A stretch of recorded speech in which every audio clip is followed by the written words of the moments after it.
इसको ये ऐसे करा करो और नीचे वाला पोर्शन थोड़ा सा वो फटता है। दिखता है फट ऐसे ऐसे सच्ची हाँ, ऐसे सेट करो। हो गया? आ गया पूरा? ठीक है।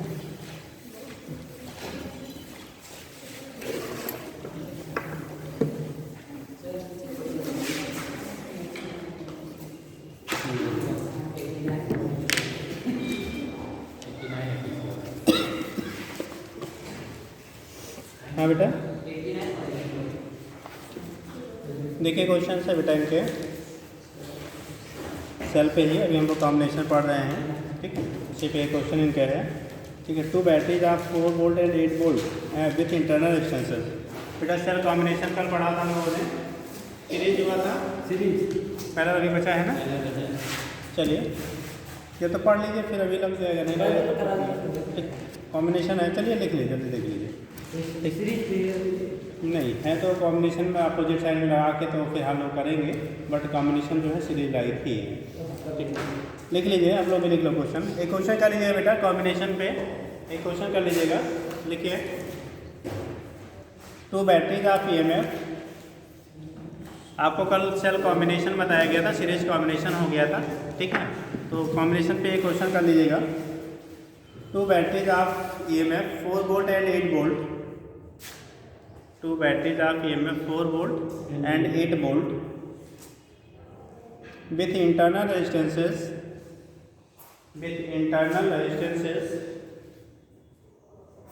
1 ohm and 2 ohm, with internal resistances 1 ohm and 2 ohm are connected in 1 ohm and 2 ohm are connected in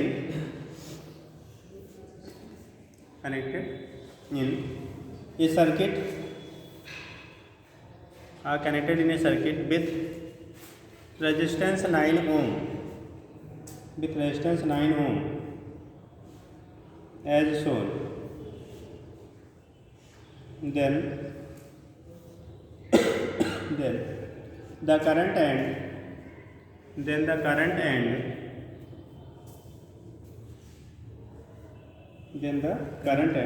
potential difference between the points P and Q, between the points P and QR, P और Q के बीच में potential difference क्या होगा बेटा, और जो circuit से current flow करेगी उसकी वैल्यू क्या होगी। देखो ऐसे दिया जाएगा।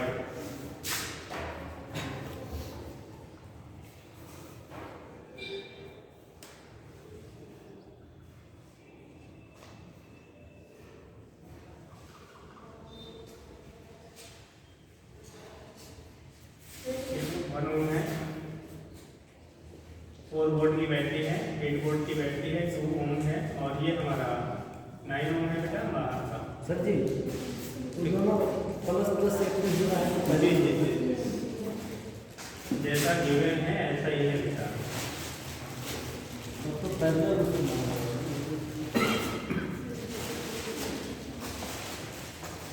करंट सेम फ्लो हो रहा है, इसलिए वो पैरेलल नहीं होगा। करंट जब डिफरेंट होता है तब पैरेलल लेते हैं। यहाँ अपोजिट क्या ओरिएंटेशन में आपकी बैटरी जुड़ी हुई है, बैटरी अपोजिट। हाँ, उन दोनों को रिमूव करके उसकी जगह पर रिजल्टेंट, वैसे रिमूव नहीं करेंगे, उसकी जगह रिजल्टेंट वैल्यू हम 4 वोल्ट लिखेंगे, क्योंकि 8 में से 4 क्या करेगा, वो माइनस कर देगा, उतना कैंसिल आउट हो गया भाई। 8 से इधर की तरफ है, ये पॉजिटिव इधर है, इसका पॉजिटिव इधर है, तो दोनों एक दूसरे को अपोज करेंगे, सपोर्ट नहीं करेंगे, अपोज करेंगे। जब अपोज करेंगे तो इन दोनों का रिजल्टेंट जो वोल्टेज होगा वो कितना EMF मिलेगा, 4 वोल्ट। ठीक, बट आपका रेजिस्टेंस ऑलवेज क्या होते हैं, कॉम्बिनेशन सीरीज है तो ऑलवेज डायरेक्टली कनेक्ट होंगे। तो टोटल EMF जो होगा, टोटल EMF आप कॉम्बिनेशन जब लेंगे, कॉम्बिनेशन का टोटल EMF T की वैल्यू हो जाएगी बेटा 8 - 4 दैट इज 4 वोल्ट। जो लार्जर होगा उसी के डायरेक्शन में करंट हमारा क्या करेगा, वो डिसाइड होगा, उसी डायरेक्शन में करंट उसके पॉजिटिव टर्मिनल से एलिमिनेट होगा। ये पॉजिटिव है या नेगेटिव है, या पॉजिटिव है, ये चार है तो करंट हमारा एंटी क्लॉकवाइज डायरेक्शन में फ्लो करेगा। अगर पूछा जाए करंट का डायरेक्शन क्या होगा। ठीक, अब टोटल रेजिस्टेंस तीनों सीरीज में माना जाए। टोटल रेजिस्टेंस ऑफ कॉम्बिनेशन अंतिम बात तो देखो 1 ओम 2 ओम और 9 ओम करंट तो ऐसे फ्लो कर रही है ना, तो सारा के सारा सीरीज में हो गया, और सीरीज में हो गया तो सबको ऐड कर दो 9 + 2 + 1 that is 12 ohm. Current in the circuit, तो करंट इन सर्किट I की वैल्यू आ जाएगी क्या, E by R equivalent. E की वैल्यू है 4 वोल्ट अपॉन R की वैल्यू 12, 1/3 एम्पियर। कितना हो गया, 1/3 एम्पियर। ठीक,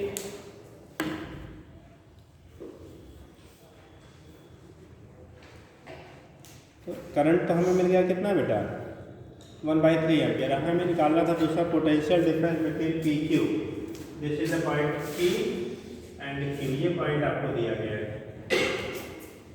पी क्यू के बीच में पोटेंशियल डिफरेंस की वैल्यू क्या होगी वो हमें फाइंड करना है। देखो अभी इसे हम लोग किरचॉफ लॉ पढ़ेंगे आगे, Kirchhoff first and Kirchhoff second law. ठीक, तो यहाँ पे जब किरचॉफ लॉ पढ़ोगे तो उसके बेस पे आपका यहाँ से रिजल्टेंट वैल्यू हम लोग निकालते हैं किसी भी सर्किट में, क्लोज सर्किट में क्या पोटेंशियल ड्रॉप वगैरह निकालने का वहाँ पे बताया जाएगा। फिलहाल अभी आप देख लो, याद रखिए बेटा अगर करंट की डायरेक्शन में हम लोग रेजिस्टेंस के थ्रू पास आउट होते हैं, करंट की डायरेक्शन में अगर रेजिस्टेंस के थ्रू हम लोग पास आउट होंगे तो पोटेंशियल को क्या लेंगे, नेगेटिव। पोटेंशियल ड्रॉप कहाँ, नेगेटिव। करंट के अपोजिट जाएंगे रेजिस्टेंस के थ्रू तो उससे पोटेंशियल ड्रॉप को पॉजिटिव लेते हैं। हाँ, नोडल एनालिसिस से मतलब इसमें पी होगी के बीच में पोटेंशियल निकालना है, नोडल एनालिसिस से आ जाएगा। हाँ, उस केस में, और जब अगर बैटरी के नेगेटिव से पॉजिटिव पे जाएंगे तो ईएमएफ को पॉजिटिव लेंगे, पॉजिटिव से नेगेटिव पे जाएंगे तो ईएमएफ को नेगेटिव लेंगे। अब हमारा करंट की इसकी पोटेंशियल हाइट है, इसका मतलब करंट इधर की तरफ फ्लो हो रहा है, करंट का डायरेक्शन ऐसे है। हमारा पी से क्यू की तरफ जा रहे हैं, पी से कहाँ जा रहे हैं, क्यू की तरफ जा रहे हैं, तो ये करंट के अपोजिट जा रहे हैं। तो हमें निकालना है BP माइनस BQ, यही पूछा है बेटा, BP माइनस BQ चाहिए। तो यहाँ से आपका देखो I × R, करंट के अपोजिट जा रहे हैं, तो I की वैल्यू है I × कितना, R की वैल्यू 1, I की वैल्यू समझ जाएंगे ना, 1/3। नेगेटिव से पॉजिटिव पे जा रहे हैं तो +4, ठीक, पॉजिटिव से नेगेटिव पे जा रहे हैं तो -8, और ये हो गया +2 × 1/3, 2 × n/3। ठीक, इस केस में हो गया 1/3 ये हो गया, 2/3 ये हो गया, 3/3 और यहाँ से 4, ये हो गया 3/3 - 4 दैट इज 1, ये हो गया -3। ये BP माइनस BQ है, ये BP माइनस P कहाँ दिया है, ठीक, ये BP माइनस BQ है, बट आपके यहाँ साइन के टर्म में केवल पोटेंशियल डिफरेंस कह रहा है, मैग्नीट्यूड कितना होगा। तो जो मैग्नीट्यूड हमारा आएगा वो कितने वोल्ट का आ रहा है, डेल्टा P की वैल्यू कितना आ जाएगा, यही हम मैग्नीट्यूड में जब लेंगे तब उसके वैल्यू हमारी कितनी आ रही है, 3 वोल्ट। बट पूछे हायर पोटेंशियल पे कौन है, तो कौन है, PQ, और ये लोअर पे, ठीक, क्योंकि डायरेक्शन में जाने पोटेंशियल ड्रॉप करता है, तो करंट की डायरेक्शन में आप मूव करेंगे तो पोटेंशियल की वैल्यू क्या करेगी, घटेगी। BQ की वैल्यू हाई होगी, BP की वैल्यू लेस होगी, इसीलिए साइन हमारा पहले नेगेटिव आ रहा है। बट आपको यहाँ पे पोटेंशियल डिफरेंस पूछा जा रहा है, किसका हाई किसका लो नहीं है, तो मैग्नीट्यूड में आ गया 3 वोल्ट, ऑप्शन नंबर ए। हाँ 80 इसी में सर जी, ये ग्राफ वाला, सर जी आपने ये BP और BQ कैसे लाइन लिखा, -4 ये बेटे 3 कहाँ से ये आई 1, अरे तो I × R होता है ना, तो I की वैल्यू सभी में वही फ्लो हो रहा है, 1/3 एम्पियर जो हमने आगे पहले निकाल चुके हैं। R की वैल्यू यहाँ पे R1 की वैल्यू 1 है, ठीक, नेगेटिव से पॉजिटिव पे जाकर तो पोटेंशियल को पॉजिटिव लेंगे, पॉजिटिव से नेगेटिव पे जाएंगे तो साइन उसका नेगेटिव लेंगे, ठीक। और करंट हमारा एंटी क्लॉकवाइज डायरेक्शन में फ्लो कर रहा है, हम उसके अगेंस्ट में जा रहे हैं, तो उस कंडीशन में जहाँ जहाँ रेजिस्टेंस के थ्रू है वहाँ पे वैल्यू हमारी पॉजिटिव। 9 वाले ओम को भी हम क्रॉस कर लेते हैं, 9 वाले ओम को, अरे भाई हम चले 9 ओम को क्रॉस करके यानी पूरे सर्किट में हम पूछ लें। आप इधर से भी करना चाहोगे तो आपको मिल जाएगा, वैल्यू वही मिलेगी। जैसे मान लो हम तो यहाँ इस वाले रूट से चले ना, P से Q पे पहनते हैं, अब P से अगर Q पे यहाँ से पहुँचो तो भी वैसे निकाल सकते हैं। देखो BP minus BQ I × R होता है, करंट, अब देखो करंट इधर ही जा रहा है हमारा, तो करंट की डायरेक्शन में जाने का नेगेटिव ले लेंगे, तो I -1/3 × R की वैल्यू 9, देखो -3 है ना। जी इसका मतलब बीपी की वैल्यू कम है, बीपी की वैल्यू क्या है, ज़्यादा है। ठीक, चलिए अगला इनके क्वेश्चन है।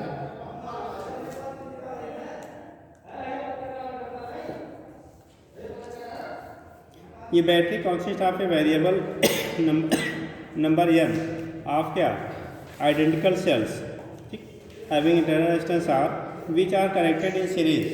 क्वेश्चन अगला है बेटा, इसमें लिखने की जरूरत नहीं है। Series the terminal of the battery is short circuited and the current I measured which of the graph show the correct relationship between I and क्या एन। बेटा अगर उसको शॉर्ट सर्किट कर देंगे तो उस केस में जैसे जैसे हम लोग क्या करेंगे, एन की वैल्यू को क्या इंक्रीज करेंगे। शॉर्ट सर्किट कर रहे हो ना, बोले battery consist of a variable number of N identical cell. एक बैटरी डिफरेंट सेलों के कॉम्बिनेशन से बनाया जाएगा, ठीक, आइडेंटिकल है, सबकी इंटरनल रेजिस्टेंस की वैल्यू आर है, ठीक, which are connected in series, सबको सीरीज में जोड़ दिया। The terminal of the battery are short circuit, उनके टर्मिनल को शॉर्ट सर्किट कर दिया, मतलब बाहर एक्सटर्नल रेजिस्टेंस जो है वो जीरो कर दिया। एक्सटर्नल रेजिस्टेंस की वैल्यू कितनी है, जीरो है। कल नहीं रहे थे आप, तो गड़बड़ होगा, तो क्वेश्चन नहीं पूछेंगे। चलो फिर आप कारण बताओ कहाँ थे, बारात चले गए थे ना, लगन चल ही रहा है, हाँ? अगर दुनिया कैसे छोड़ देना। चलो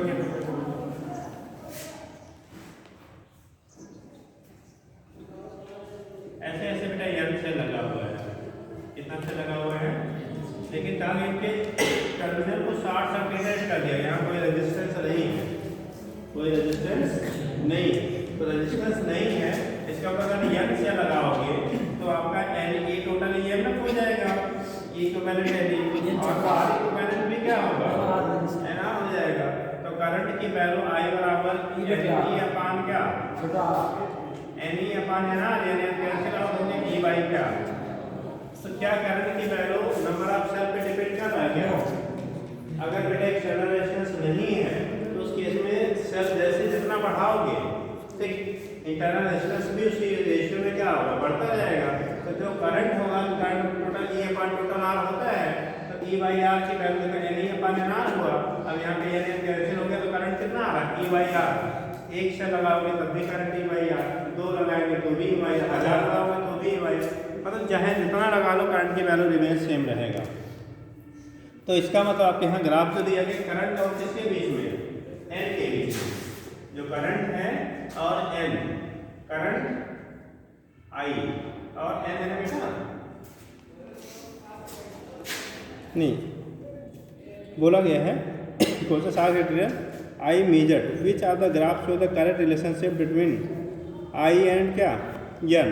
तो आई की वैल्यू एन है, क्या एन की वैल्यू चेंज करने पे आई की वैल्यू कोई चेंजेस हो रही है, एन की वैल्यू को चेंज करने पे क्या आई की वैल्यू कोई चेंज हो रहा है, आई की वैल्यू रिमेन्स कांस्टेंट। जो भी आई है, एक से लगाए तो भी उतना ही करंट, 10 लगाएंगे तो भी उतना करंट, 100 लगाएंगे तो भी उतना ही करंट, मतलब करंट की वैल्यू चेंज नहीं हो रही है ग्राफ में भी।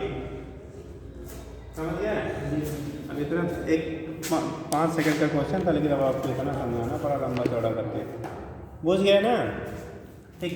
तो एन की वैल्यू चेंज करने से बेटा इस केस में करंट की वैल्यू कोई चेंजेस नहीं होंगी जब एक्सटर्नल सर्किट को शॉर्ट सर्किट कर दिया गया, मतलब बाहर कोई रेजिस्टेंस नहीं लगा है। तो जैसे जैसे सेल बढ़ाओगे वैसे वैसे रेजिस्टेंस की इंटरनल रेजिस्टेंस भी बढ़ेगा, उनका रेशियो यानी अनुपात हमेशा क्या रहेगा, फिक्स रहेगा। इसलिए आपको करंट सेलों पे चेंज करने पे करंट की वैल्यू कोई चेंजेस नहीं, ठीक।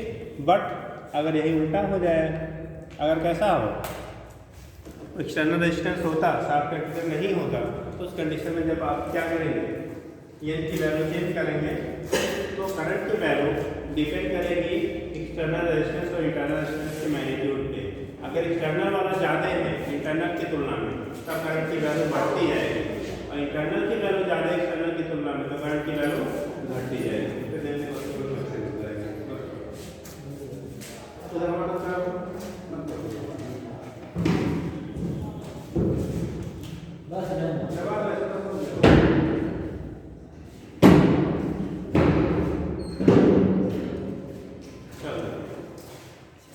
तो ये केस आपका होता है, यहाँ से हम लोग रिप्रेजेंट कर लेते हैं।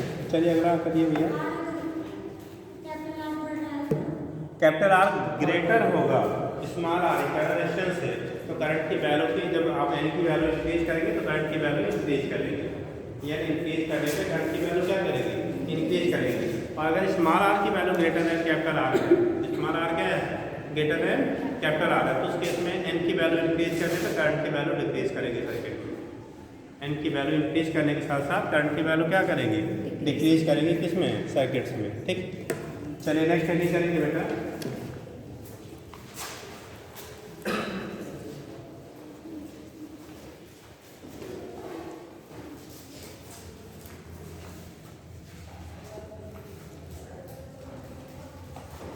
बैटरी का इंटरनल रेजिस्टेंस खुद का होता है, इस बैटरी का ही इंटरनल रेजिस्टेंस खुद का होता है जी, कोई फर्क नहीं पड़ना चाहिए। किस पे, ना वैसे बढ़ा बाहरी रेजिस्टेंस कुछ नहीं, ये नहीं होना चाहिए। बाहर वाला रेजिस्टेंस नहीं है तब नहीं पड़ा, तो बताया ही गया यार, अगर बाहर रेजिस्टेंस लगा हो तब की कहानी बताई आगे।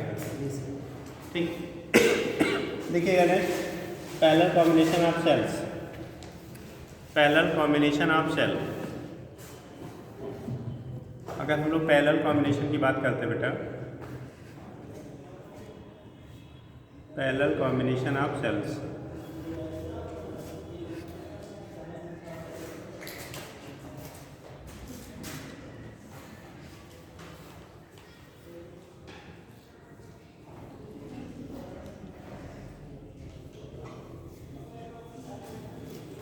सेल्स के पैरेलल कॉम्बिनेशन करेंगे।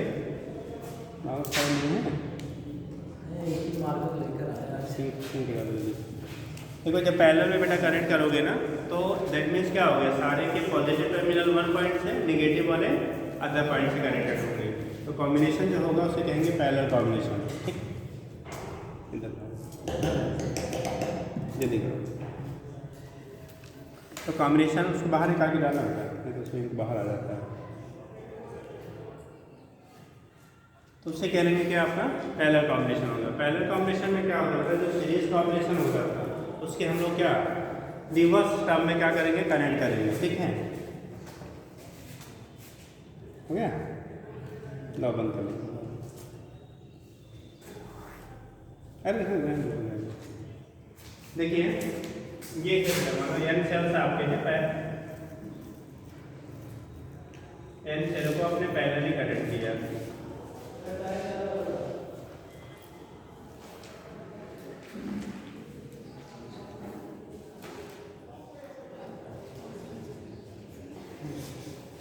सपोज दैट इसको डाट डाट कर लीजिएगा। ऐसे हमारे कितने सेल लगे हुए बेटा, एन सेल पैरेलली कनेक्टेड है, सभी का ईएमएफ की इंटरनल रेजिस्टेंस आर है। ईएमएफ की वैल्यू कितनी बेटा, E internal resistance will be R connected to external resistance capital R. External जो सर्किट का रेजिस्टेंस है, जो क्या कनेक्ट किया गया, उसकी वैल्यू कैपिटल आर है। ठीक, यहाँ पे एक सेल आपको लगा, ठीक है, एक इंटरनल रेजिस्टेंस है, दूसरा क्या है आपका एक्सटर्नल रेजिस्टेंस है। ठीक, तो इसको अगर आप कनेक्ट कर रहे हैं तो हम लोग निकालते हैं बेटा क्या होगा करंट की वैल्यू एक्सटर्नल सर्किट में। ठीक, लिखेंगे पैरेलल कॉम्बिनेशन है, तो टोटल ईएमएफ ऑफ कॉम्बिनेशन है, total EMF of combination, combination का टोटल ईएमएफ निकालोगे बेटा, एक रो पे कितना लगा है, ई, ऐसे ऐसे एन रोज हैं, कितने रो लगे हैं बेटा, एन रो है, तो टोटल ई कितना हो जाएगा बेटा, ई की जो वैल्यू होगी, ई इक्विवेलेंट वैल्यू कितना आएगा, यानी ई के बराबर ई बाई एन के बराबर, या कुछ और क्या होगा, इनका एक सेल एक बेटा रो में जो लगा है, एक ही सेल लगा है, उस सेल का ईएमएफ ई है, तो टोटल ईएमएफ कॉम्बिनेशन का कितने होंगे, अगर टोटल एन क्या सेल्स को पैरेलल में आप कनेक्ट किए हुए हो, N cells are connected in parallel combination, N E कितने लोग कह रहे बेटा, एन ई हो जाएगा, हाथ का ई बाई एन हो जाएगा, ई बाई वन एन वाले हाथ का, ई वाले हाथ का, मतलब कुछ नहीं होगा, नहीं तो मतलब कुछ नहीं होगा यार, हैं कि जो सही होगा वही मेरा रहता है। हैं अरे भैया आपको बोला गया था पैरेलल कॉम्बिनेशन की प्रॉपर्टी पढ़ा था। देवी जी खड़ी हो जाओ, क्यों झूठ झूठ बोलती है? अरे भाई पैरेलल कॉम्बिनेशन की प्रॉपर्टी क्या पढ़ा था? पोटेंशियल की वैल्यू क्या होती है सबके थ्रू सेम रहती है, और एक में कितना है? एक में ई है, तो पैरेलल में जोड़ोगे तो एन ही हो जाएगा। क्या कितना रहेगा? आप पूछाते हैं तुमको हाँ? अरे क्वेश्चन में गलत दिया है या कुछ और दिया है? कुछ और कह रही है क्या? अरे ला पैरेलल में जोड़ा सीरीज में क्या बताएं आप हमारे पिटाई डंडा लिखना सर। एक कहाँ लिखा है 67। यदि एक ही विद्युत वाहक बल ई तथा आंतरिक पदार्थ के n शेल को समांतर क्रम में जोड़ा जाए तो कुल विद्युत वाहक बल एवं आंतरिक प्रतिरोध कितना होगा? तो आंतरिक प्रतिरोध क्या है? विद्युत वाहक बल की वैल्यू ई, आंतरिक प्रतिरोध की value R/N। Option number A क्या दिया है तुम्हारे बुक में? गूगल काट दो, ए है। इसलिए कहते हैं ना उल्टा पलटा क्या करा है एमटीजी वर्सेस गलती का पुराने जमाने में क्या कब थे? सही करो गलत सर डंडा लेकर। अरे नहीं बेचारी पता नहीं खाना ना खाई है सुबह से कि नहीं है ना। ठीक, तो देखो कंडीशन क्या होता है। ई पैरेलल कॉम्बिनेशन का बेटा इक्वल सही कर लो उसको इसी समय, गलत है। ऑप्शन नंबर ये सही है उसमें। ठीक, तो उस केस में क्या होगा? पैरेलल कॉम्बिनेशन का जो ईएमएफ रहेगा वो एक रो में जो लगा हुआ उतना ही रहता है बेटा, उसमें कोई चेंजेस नहीं होती हैं। कौन सा ऑप्शन है?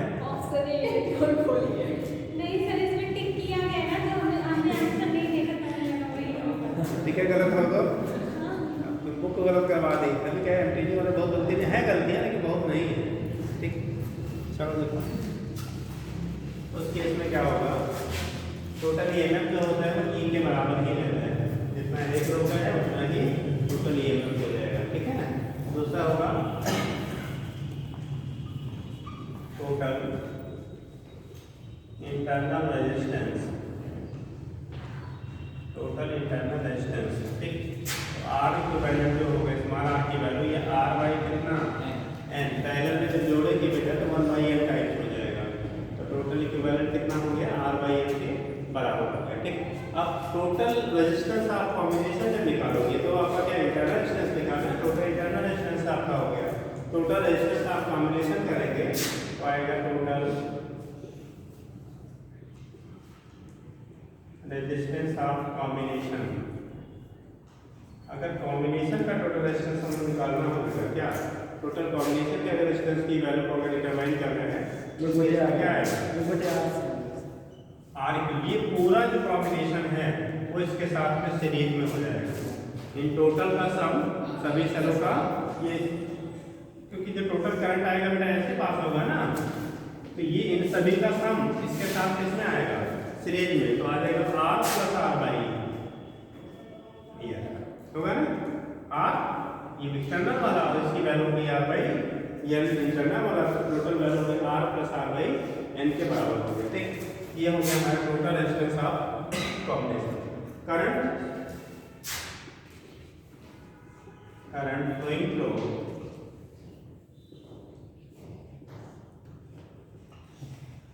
एक्सटर्नल सर्किट,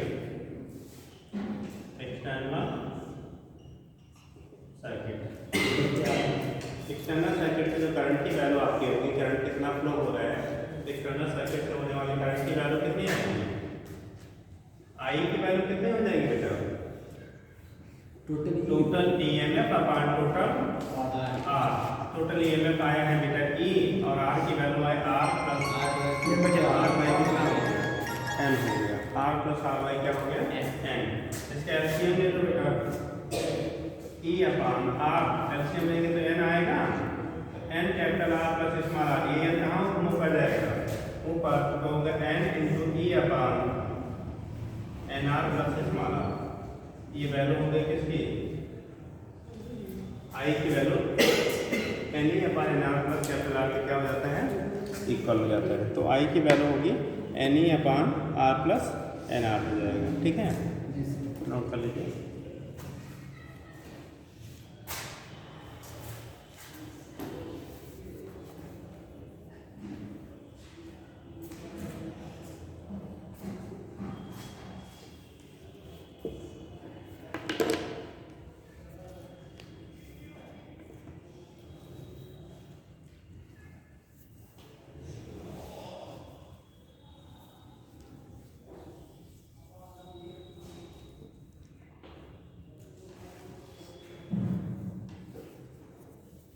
ठीक है, जी सर।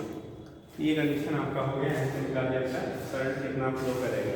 ठीक, इसमें भी फिर हम लोग वही कंडीशन करते हैं, if internal resistance is much less than external और divide by internal is much greater than external. ठीक, तो देखेंगे एक फर्स्ट करेंगे, सोल्यूशन बना लो। If R much greater than small R, अगर बार की वैल्यू स्मॉल आर की वैल्यू बहुत ज़्यादा होगा, बहुत ज़्यादा होगा, तो इस सिचुएशन को जब रखेंगे ना, ठीक, बल्कि यहाँ से आप लोग कर लेंगे, इसको भी क्लोज कर लेना। ठीक, आर की value much greater than small R है, ये वैल्यू हमारा क्या होगा, इसके रिस्पेक्ट में आर बाई एन को हम लोग इग्नोर कर देंगे। आर बाई एन को इग्नोर करेंगे तो ई बाई आर हो जाएगा, तो I equal to E by R. मतलब एक से लगाओगे तो भी हमारा ई बाई आर, 10 से लगाएंगे तो भी ई बाई आर, मतलब ऐसा पैरेलल कॉम्बिनेशन बेनिफिशियल नहीं होगा। लिखेंगे that is 10 type of such type of parallel combination of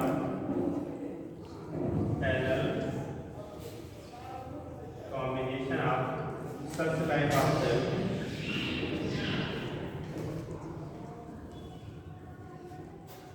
are not beneficial,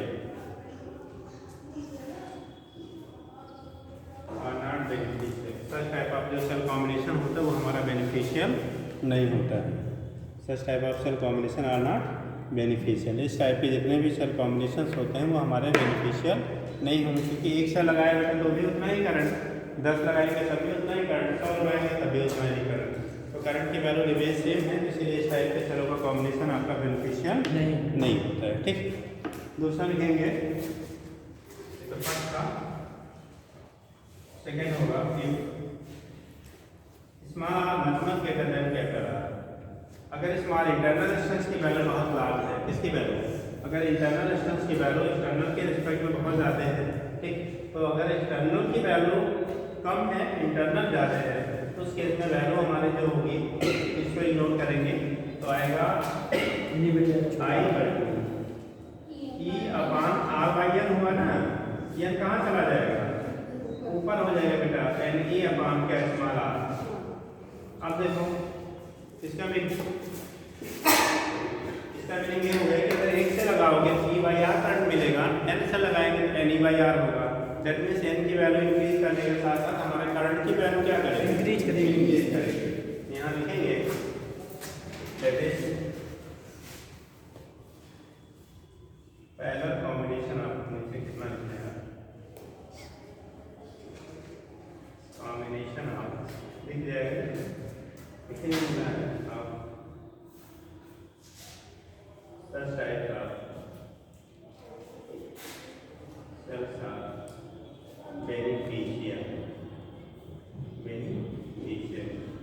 जिसके लिए इंटरनल रेजिस्टेंस की वैल्यू एक्सटर्नल के रिस्पेक्ट में बहुत ज़्यादा होता है, उसका पैरेलल कॉम्बिनेशन हमारे लिए क्या होगा, बेनिफिशियल होगा। बट ऐसे सेल को प्रैक्टिकली हम लोग डिजाइन नहीं करते बेटा, इस टाइप के सेलों का प्रैक्टिकल कोई भी, ठीक है, फॉर्मेशन नहीं होता है। हो जाएगा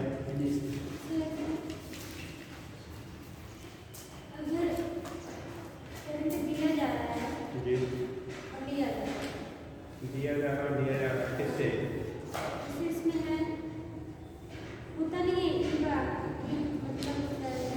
बराबर minus B minus I R होता है ना, तो इसके लिए कंडीशन होता है इसमें प्लस भी होता है, प्लस आई आर वाले में प्लस माइनस में कल आई थी चार्जिंग और डिस्चार्जिंग बताए थे ना। देखो जब डिस्चार्ज होती है बैटरी तो ई इक्वल टू क्या, B equal to E minus I R लगता है, और जब चार्ज करते हैं तो B equal to E plus I R लगता है। कल बताया था बेटा, भूल गई? ध्यान नहीं। ध्यान दिया करो, मैं तो कल बताया। जब डिस्चार्ज होती है बैटरी बेटा तो उस केस में आप लिखते हो क्या E इक्वल टू, ठीक है, या V equal to E minus I R, ठीक। और जब चार्जिंग होती है तो V equal to E plus I R, ठीक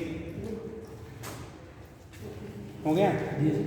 आपको जहाँ से पूछा जाएगा वो सब चीज़ बता देंगे। अब कितना आप ध्यान दिए, कितना याद रखे, वो फिर आपका काम है, ठीक, या कितना आप कर पाते हो गया बेटा। जैसे इन्होंने जो क्वेश्चन बोला था उसी कॉन्सेप्ट वही था ना। बस अब ये है एप्लीकेशन हम कर पा रहे हैं नहीं कर पा रहे हैं, ये फिर हमारे ऊपर डिपेंड कर, यही तो करना है आपको।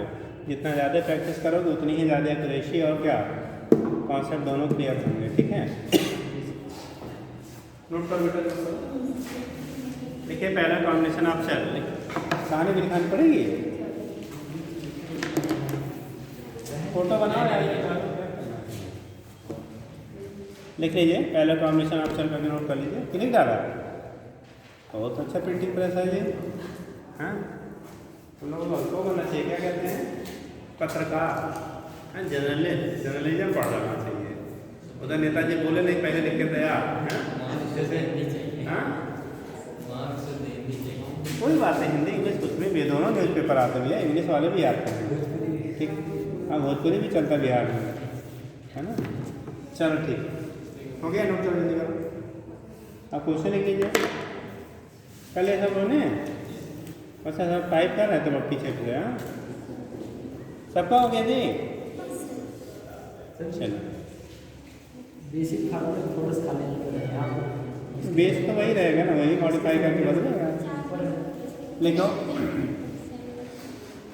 20 cells, क्वेश्चन किए 20 cells, 20 cells, each of EMF 2 volt, each of EMF 2 volt and internal resistance 0.5, internal resistance 0.5 Om.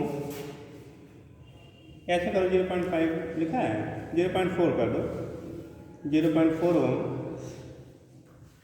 R connected in parallel, with an external resistance, connected in parallel with an external resistance,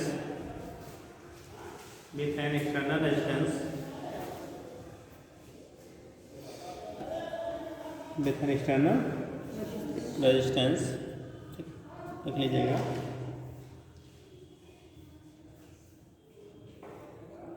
ten ohm with an external resistance 10 ohm. Okay, then determine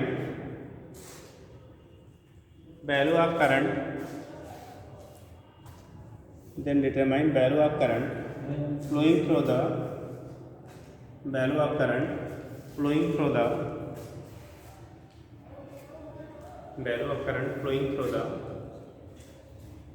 external circuit.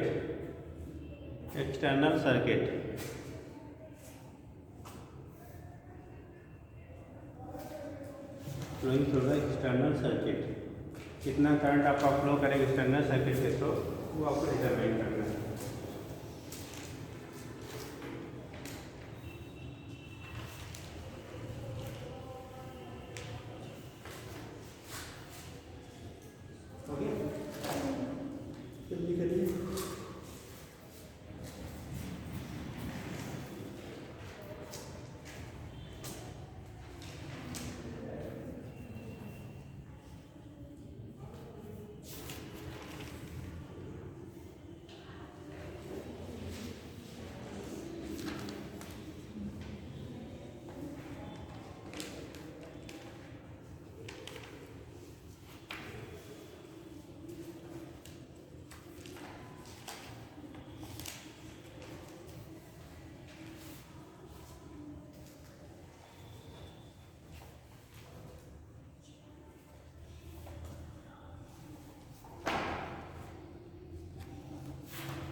हो गया।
आया नहीं आया? External circuit का मतलब मुझे 10 वाले message मिल जाएगा। पॉइंट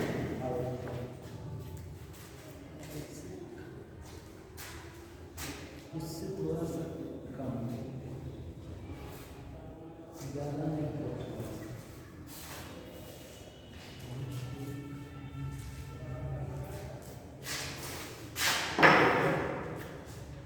आपको टोटल ईएमएफ जो हो जाएगा कितना दिया गया है? ईच सेल का 2 वोल्ट है ना, तो सीरीज पैरेलल कॉम्बिनेशन में नेट ईएमएफ कितना होता है? तो एक सेल का तो उतना ही रह जाएगा, तो जो सिंगल सेल का है वही टोटल क्या होगा, ईएमएफ के बराबर हो जाएगा। और हमें निकालना था क्या, total internal resistance. R equivalent हो जाएगा कितना, आर बाई एन। आर की वैल्यू कितना था 0.4, एन की वैल्यू कितने सेल थे 20 बोला है, 20 सेल हो गया। इसे डिवाइड और डेसिमल लगाओगे तो 4 होगा, 0 बढ़ाएगा तो 40 होगा, 0.02 ओम हो गया।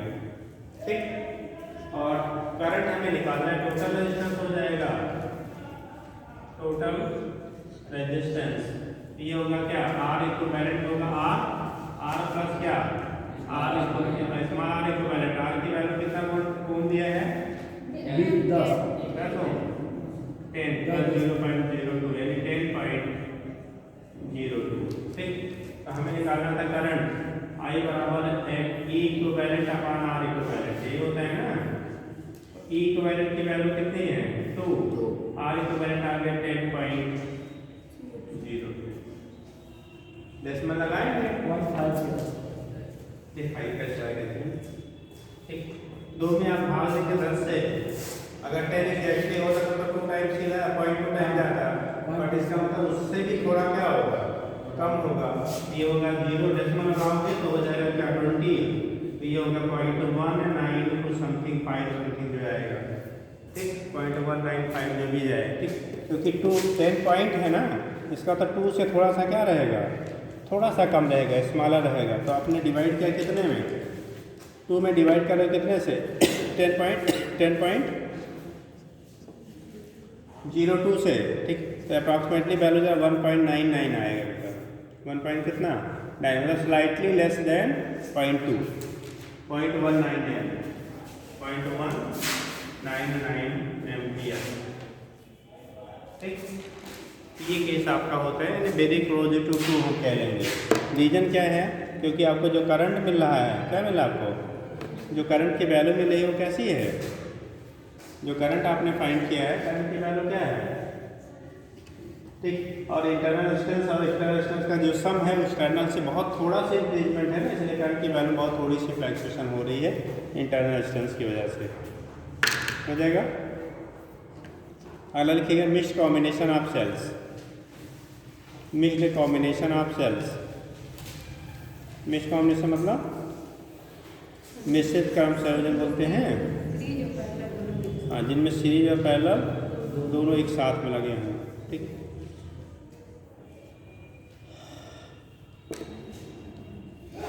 सर जी सर, अगर यही बार अगर हम स्पेसिफिक किसी 10 ओम वाले के लिए निकालें तो दूसरे मॉडल क्या कह रहा है, ये तो टोटल करंट है। हाँ, तो अगर 10 वाले 10 में जा रहा है वही टोटल करंट है 10 से पास। ऊपर कुछ नहीं जाएगा। अरे भाई ऊपर से आ रहा है तभी तो नीचे जा रहा है जी। मतलब ऊपर कहने का मतलब ये है कि ये जो 10 जा रहा है यहाँ पे क्या 1.199, ये यहाँ जाने के बाद फिर इन 20 भागों में जितने सेल थे उतने बढ़ जाएगा ना। इनमें हर 2 से जाने वाला तो अलग अलग होगा, लेकिन बाहर से जाने वाला क्या होगा, वही होगा जो इन सबसे मिल के जा रहा है। बुझे, मतलब वही जो जा रहा है वही उन 20 में क्या करेगा, बढ़ जाएगा फिर से। ठीक, हाँ, हेडिंग करेंगे बेटा मिक्स्ड कॉम्बिनेशन। अगर पावर निकालना हो तो क्या हो जाएगा जी, पहले कॉम्बिनेशन में अगर पावर ड्रॉप निकालेंगे तो कितना हो जाएगा, क्योंकि बी की वैल्यू हमारी कांस्टेंट रहेगी ना, ई की वैल्यू कांस्टेंट रहेगी, वही रहेगा। तो वहाँ पे होता है N E square upon 4 into small R के क्या होता है बराबर होता है वो मैक्सिमम पावर आपका आता है। तो वहीं पे जगह है तो लिख लीजिए, एक पॉइंट लिख लो बेटा वहीं पे। हाँ तो पावर पे भी एक आध बार क्वेश्चन पूछा गया, पहले ऐसे लिख लो। ये वाला क्वेश्चन डायरेक्टली इसमें फॉर्मूले में नहीं लगा सकते हैं। कौन वाला बेटा? सो I बराबर n e upon n r plus s पर लगेगा लगेगा, उसी पे लगेगा। लगा दे क्या?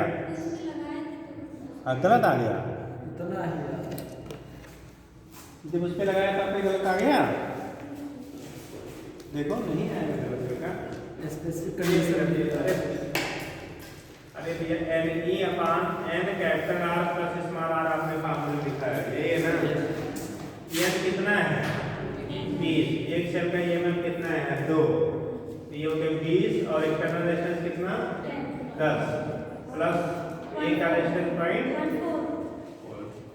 22 या 40 अपान 10 से गुणा करेंगे 200 हो जाएगा, 200 200.4। अब 40 में भाग दो, 40 10 200 80 हाँ 800 डेसिमल लगाओगे तो 400 होगा भाई, 40 में तो डिवाइड होगा नहीं, डेसिमल लगाया तो 400 होगा, 400 में पहले जाएगा एक बार, क्योंकि 200 से नीचे डिवाइडिंग फैक्टर बड़ा है ना, तो 0.199 फिर आएगा। इसमें भी डिवाइड करोगे आप बेटा तो पॉइंट कितना 199 ही आएगा, बगल पे जाके चेक कर डालो। ठीक, मैंने और ले जाओगे तो और एक 8 डिजिट मिलेगा भी, बस तो ये है कि बेसिक वाई डिजिट है। ठीक, जो फार्मूला है अगर आपका सही है और आपके रूल सही है तो फिर बदलेगा नहीं। ये कैसे हम लगा सकते हैं पूरा डिटेल है, और डायरेक्ट रेडीमेड आपके पास मालूम है तो फिर आप वही लगाइए। ठीक, ये तो आप कुछ नहीं जानते तो फिर जोड़ जाड़ के लगा लीजिए।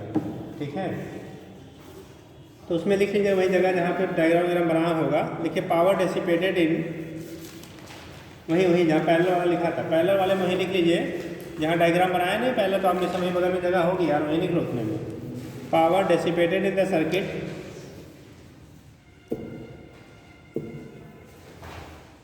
Power dissipated in the circuit, P equal to I square into R होता है ना, P इक्वल टू होगा आई की वैल्यू आपकी आई है E अपान कितना N R, N E upon N R plus small R का होल स्क्वायर इंटू क्या, पावर डेसिपेशन कहाँ मेजर करते हैं एक्सटर्नल रेजिस्टेंस में। ठीक, तो ये हो गया, अब यहीं पे नीचे लिख लीजिएगा कितना ऐसा R by 4 E upon R plus R by N का होल स्क्वायर इंटू आर, यहीं पे लिख लीजिएगा नीचे। देखिए maximum power, for maximum power के लिए capital R equal to small R by N, capital R equal to R by N, small R by N, capital R की वैल्यू जो होनी चाहिए स्मॉल आर बाई एन के बराबर होना चाहिए। So P maximum equal to, maximum power के लिए कैपिटल आर की वैल्यू आर बाई कितना होना चाहिए, एन के बराबर होना चाहिए। ठीक, अब इन सभी जगह पे आर बाई एन लिख दो तो पी की वैल्यू हो जाएगा बेटा ई अपान आर की जगह लिखा R by N plus R by क्या एन इंटू ये पूरे का whole square into R by कितना हो गया एन, ये होगा 2 आर बाई एन होगा ना, इसका स्क्वायर कर दो ई स्क्वायर अपान ये 2 का स्क्वायर 4 आर स्क्वायर अपान कितना N square into R by कितना एन। देखो एक आर कटेगा, एन स्क्वायर ऊपर जाएगा, एक एन कटेगा तो बचेगा N into E square upon 4 into R. तो पी मैक्सिमम की जो वैल्यू होगी मैक्सिमम पावर एन लिया था, सीधे जाएंगे ना एन स्क्वायर अपान 4 आर के बराबर हो जाएगा, जगह नहीं होगा तो सीधे एन स्क्वायर बाई 4 आर लिख लीजिएगा, N into E square upon 4 into small R. जल्दी करो,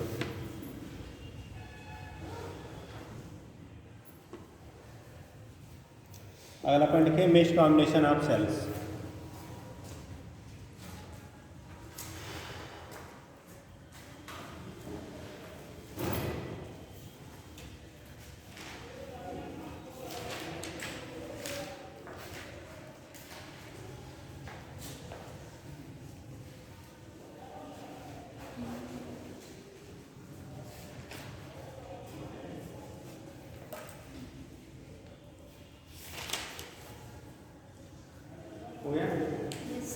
देखिए नेक्स्ट कॉम्बिनेशन ऑफ सेल्स।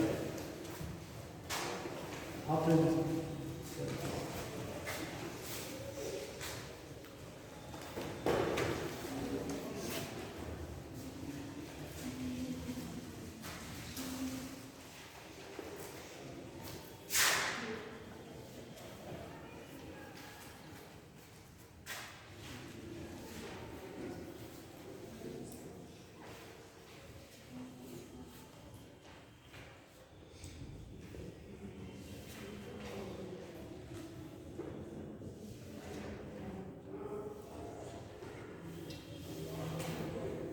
ये हम रो करते हैं।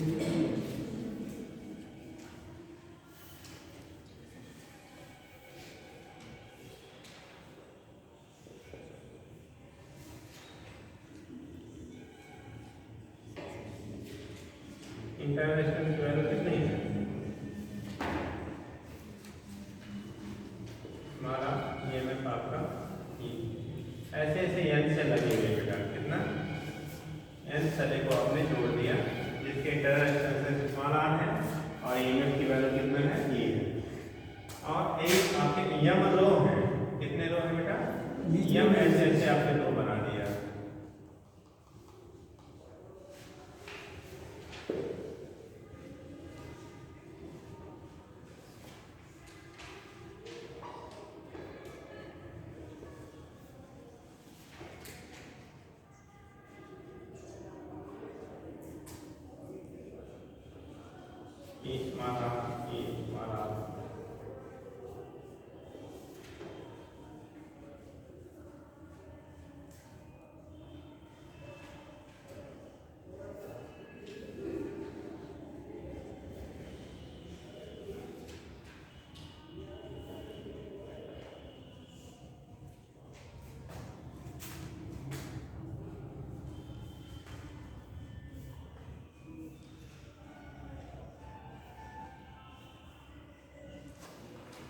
मतलब हर रो में कितने सेल है बेटा n सेल है और ऐसे ऐसे n सेलों का m रो बनाया गया।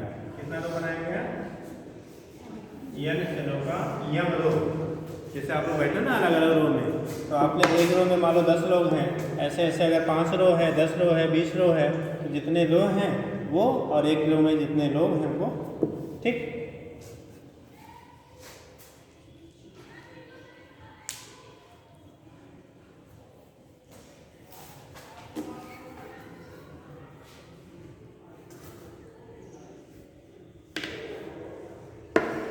लिख लीजिएगा।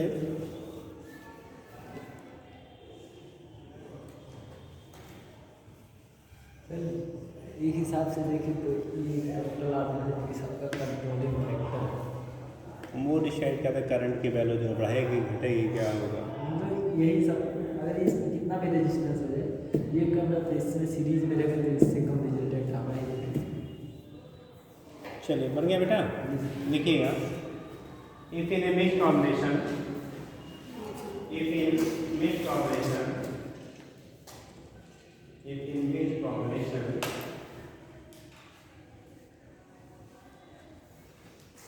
if in mixed combination,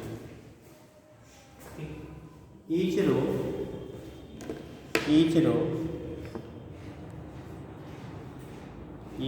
consists of n cells. Each row consists of n cells and m such rows, such मतलब जैसा एक है वैसे ही m such rows are present in combination,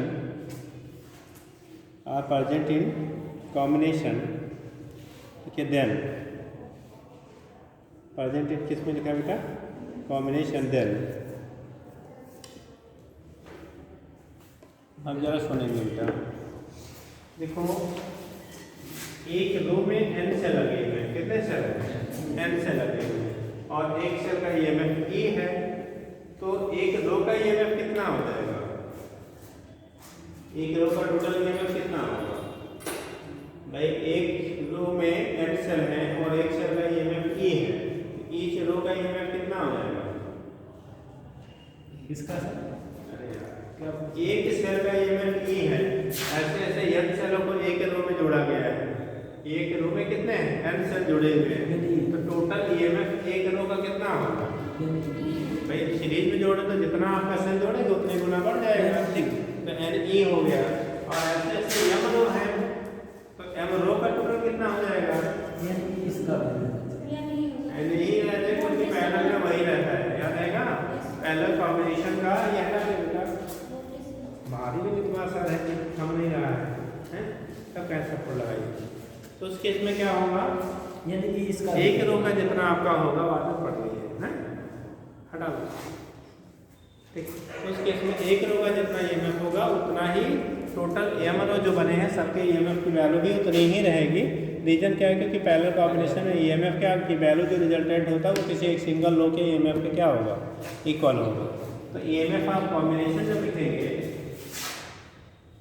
total EMF of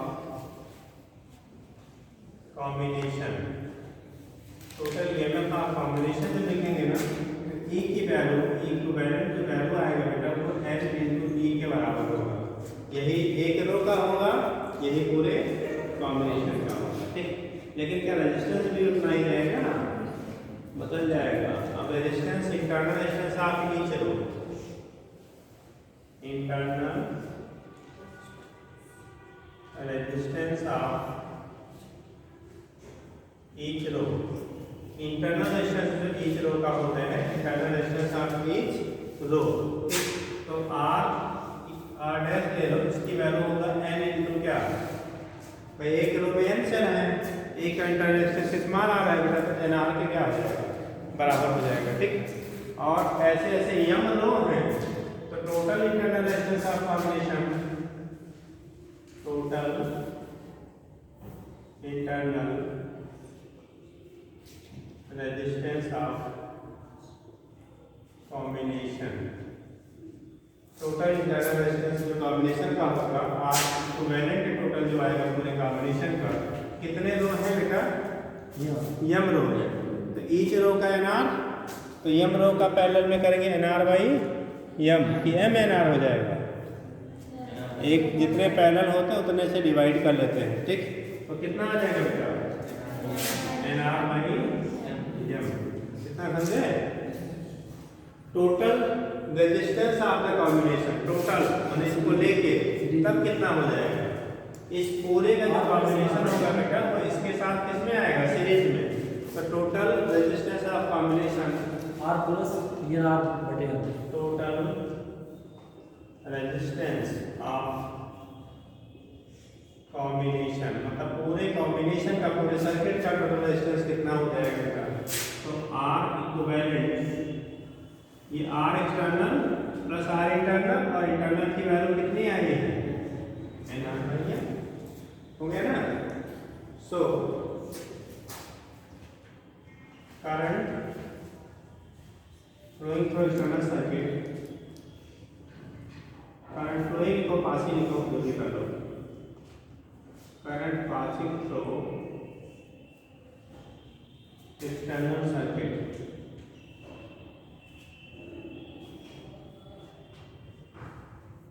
current की वैल्यू कितनी pass होगी? तो I बराबर हो जाएगा कितना? n ई आपका ईएमएफ है अपॉन कितना? R plus nr by, n E upon R plus nr by कितना हो गया? m के बराबर हो गया। किसकी वैल्यू आ गई? टोटल किसका? ईएमएफ कितना होगा, ठीक। तो टोटल ईएमएफ की वैल्यू हमारा, टोटल करंट की वैल्यू इतना आ गया, ठीक। टोटल करंट की जो वैल्यू आ गई आपकी कितनी आ गई? R plus nr by m के बराबर हो गया, ठीक।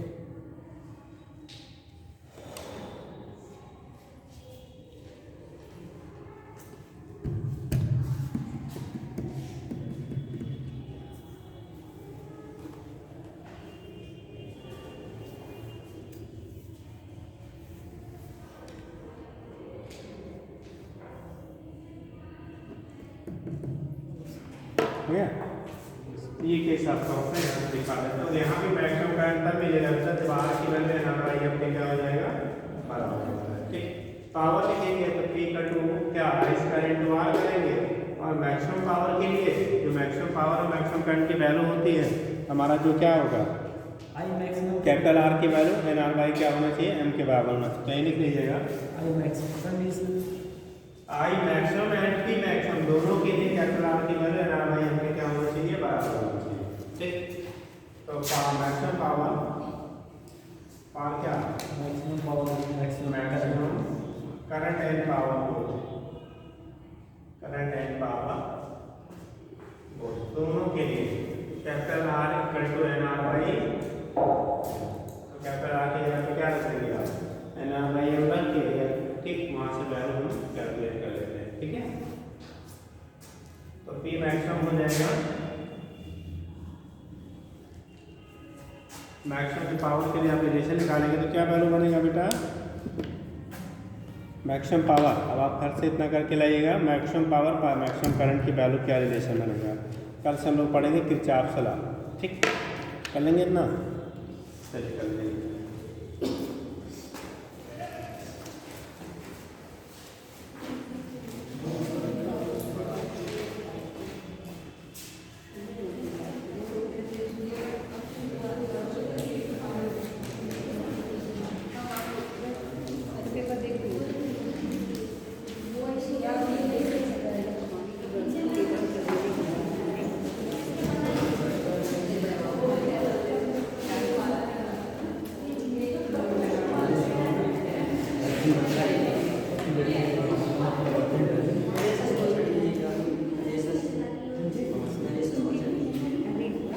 हम ना जानते कब